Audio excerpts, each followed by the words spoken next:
Mantan Wakil Ketua 2 DPRD Kabupaten tersebut, H. Ismun Yahya, bersama Dirut BUMD PT Murah Sempurna Andrianto, dan Kepala Cabang PT Tapos, Daryadi, telah resmi ditahan.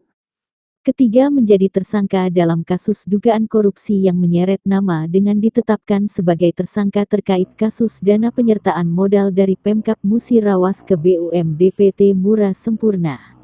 Kejari Lubuk Linggau menjelaskan bahwa ketiganya dijerat dengan pasal tindak pidana korupsi, yaitu pasal 2 ayat 1 Jo.